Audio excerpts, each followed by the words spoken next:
Hello students and welcome to eTutions, Education for Better Tomorrow. I am Devashmita and I am here to teach you English. Okay, but as we know this is Sunday and पूरे हफ्ते हम लोगों ने text books पढ़े हैं. So obviously Sunday में कुछ fun करना ज़रूरी है. Okay, so this is our Sunday's topic, the vocabulary wheel.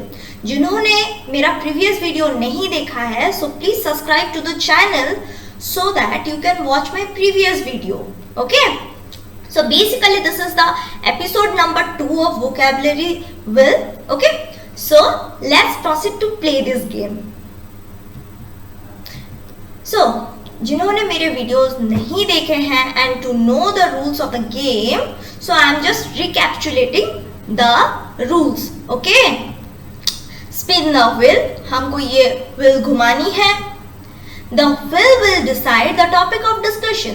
सो ये व्हील डिसाइड करने वाला है कि आज हमारा टॉपिक क्या होगा. ओके, सो एक्साइटेड हो ना? तो चलो, without wasting our excitement let's proceed. Let's spin the wheel.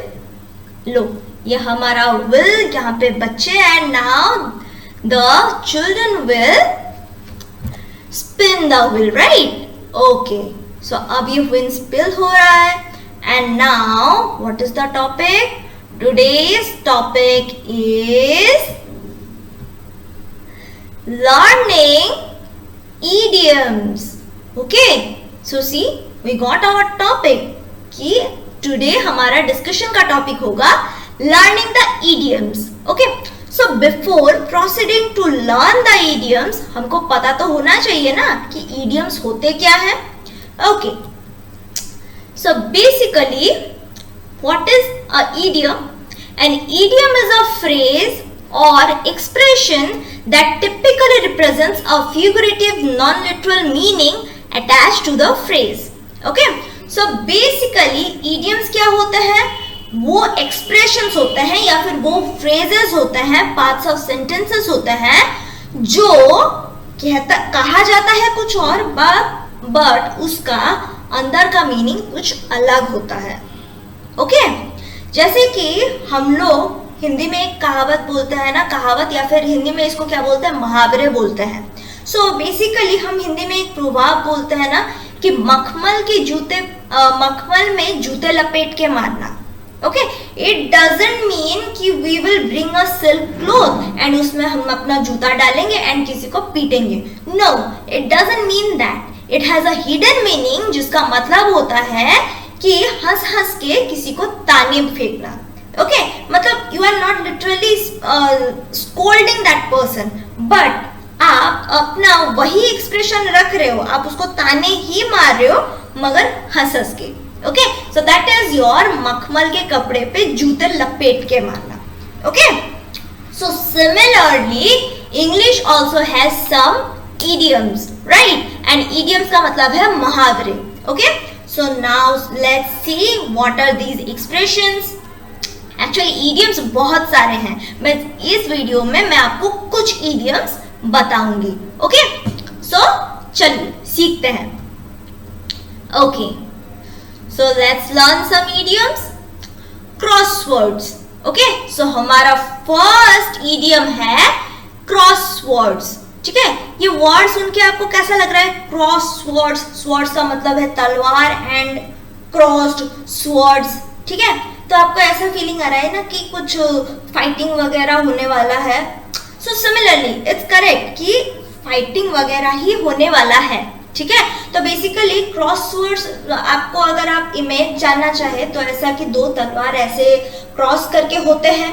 Okay, सो ऐसा जब होता है तो क्या होता है कि जब दोनों राजा लड़ाई कर रहे होते हैं तो सामने वाला ऐसा अपना तलवार चलाता है, कोई भाले से अटकाता है. So that is crossing your swords. हम लोग तलवार एक दूसरे पे चला रहे हैं. सो बेसिकली ये भी एक सिमिलर मीनिंग बियर करता है अपने साथ. Okay, so what is the meaning of crosswords? To quarrel. Okay, crosswords का मतलब है झगड़ा करना, क्योंकि हम लोग जब भी झगड़ा करते हैं तभी तो एक दूसरे पे तलवार चलाते हैं. So this word crosswords okay, means to quarrel. Okay, समझ में आ गया? Okay, so what is our next idiom? Our next idiom is add fuel to the fire. Okay, so बोल रहा है आग में तेल डालना, राइट? सो अभी आग में तेल, अच्छा आप बताओ, अगर कहीं पे आग लग गया है एंड आपको बोला जाए कि कुछ लेके आओ जैसे कि आग बुझा सके, ठीक है, एंड आप लेके आ गए पेट्रोल, अब पेट्रोल से आग बुझेगी या जलेगी? ऑब्वियसली आग बहुत ज्यादा भड़क जाएगी, ठीक है। सो अब इस इडियम का मतलब क्या निकलता है? To make a matter worse, ठीक है, जो मैटर ऑलरेडी बिगड़ा हुआ है उसको और बिगाड़ना। वही तो है कि आग में आप तेल डाल रहे हो तो आग तो और भी भड़केगा, जो चीज ऑलरेडी खराब हो गई है उसमें आपने और थोड़ा तेल डाल दिया, सो हो गया, आग तो और भड़क गया। So this is your add fuel to the fire. Okay, so easy लग रहा है ना? तो चलो नेक्स्ट इडियम सीखते हैं, बीट ब्लैक एंड ब्लू, ठीक है। सो यहाँ पे बोल रहा है कि beat black and blue, beat के ब्लैक एंड ब्लू बना देना। अब बीट के ब्लैक एंड ब्लू कभी देखा है कि आपके मम्मी ने आपको पीटा एंड आप ब्लैक कलर या फिर ब्लू कलर के बन गए? ऐसा नहीं है ना। सो बेसिकली इसका मीनिंग क्या है? बीटिंग मर्सीलेसली, ठीक है। तो देखो बीट ब्लैक एंड ब्लू, हमको जब कोई मतलब हमने अगर फिल्म्स में देखा होगा कि जहाँ पे फाइटिंग वगैरह होता है तो हमको चोट लगता है, तो चोट लगने के बाद हमारा मतलब जो स्किन होता है या फिर वो ब्लैक या फिर ब्लूइश कलर के ब्रूइशेस पड़ जाते हैं, ठीक है, कि हमारे स्किन पे ना दाग आ जाता है उसी टाइप का ब्लैक एंड ब्लू कलर का। तो बीट ब्लैक एंड ब्लू का मतलब है बीटिंग मर्सीलेसली, ठीक है। तो जब हम वैसा ही पूरा विदाउट एनी मर्सी या फिर कोई दया भाव के बिना हम जब पीटते हैं ना, सो हमारा स्किन ब्लैक एंड ब्लू पड़ जाता है।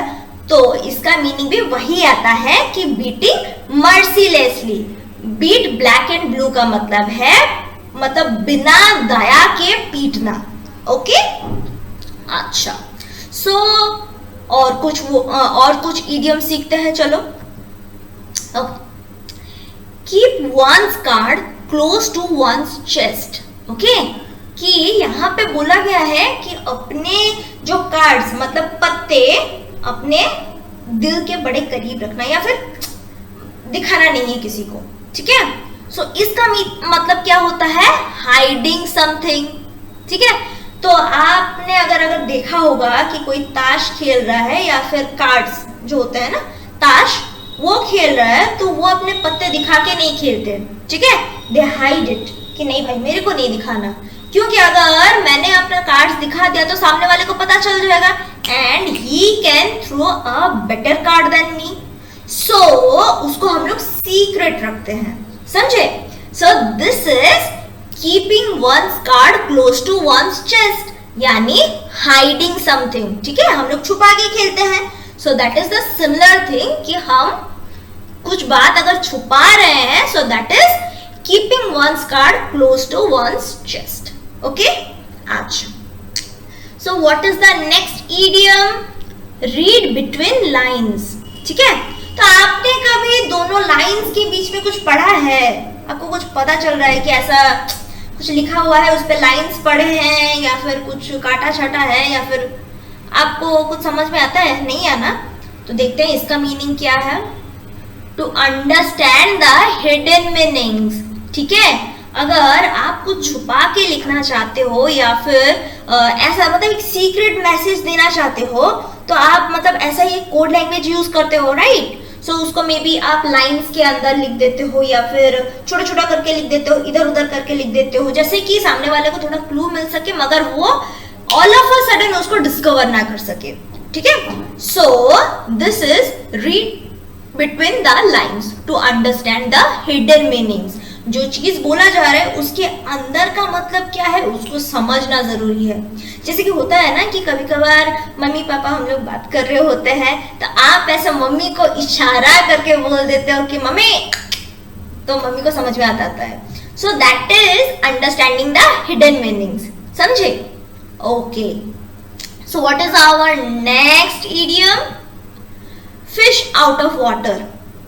तो हमने एक नर्सरी में राइम्स पढ़ा था कि मछली जल की रानी है, जीवन उसका पानी है, हाथ लगाओ तो डर जाएगी, बाहर निकालो तो मर जाएगी। अब हमने मछली को बाहर निकाल दिया है तो क्या होगा?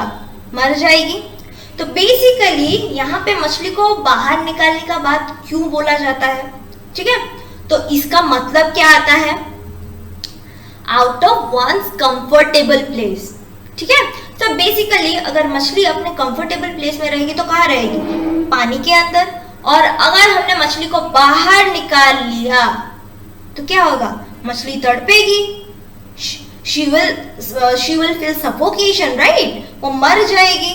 So that is fish out of water. ठीक है, मछली को पानी के बाहर जैसा कि अनकंफर्टेबल फील होता है, so that is its literal meaning कि हम लोग अगर अपने कंफर्टेबल प्लेस से बाहर जाते हैं तो हमको जैसा फील होता है मछली को भी वाटर के बाहर लाने से वैसा फील होता है। So that is its meaning. समझे? I think you all have been clear about idioms. ठीक है, ये तो बस कुछ ही एग्जाम्पल्स थे जो इस वीडियो में हम लोग कवर कर सकते हैं। सो ठीक है, तो अगर आपको ये वीडियो अच्छा लगा so please like, share and comment and do not forget to subscribe our channel. And again, do not forget to download the eTutions application because we provide quality education for CBSE and BSE. Thank you.